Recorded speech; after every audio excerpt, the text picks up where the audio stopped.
Dans l'actualité, il y a aussi la colère des producteurs de viande bovine, très remontée contre les prix d'achat pratiqués par les abattoirs et la grande distribution. Depuis hier, ils bloquent une quinzaine d'abattoirs en France.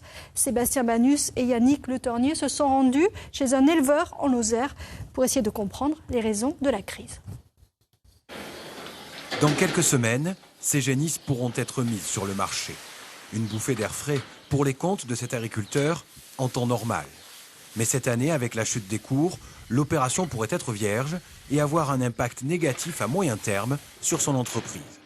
Ces chutes de cours mettent à mal, peuvent mettre en difficulté pour rembourser les investissements qui ont été effectués et compromettre totalement les investissements futurs. Pour l'instant, la majorité des éleveurs lozériens n'est pas directement impactée par cette situation. Traditionnellement, les ventes se font au début de l'automne dans le département, après que les vaches aient passé l'été dans les prés. Mais l'inquiétude et la colère sont bien là pour la profession qui constate une hausse continue des prix de la viande pour le consommateur, parallèlement à une baisse de leurs revenus.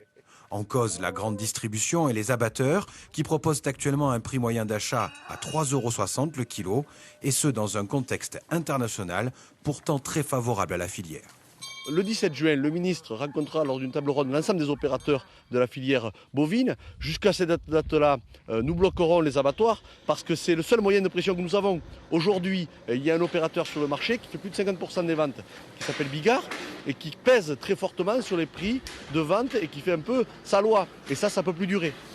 Preuve de la mobilisation avant cette table ronde au ministère, 15 abattoirs sont totalement bloqués aujourd'hui, soit 50% de la capacité d'abattage français.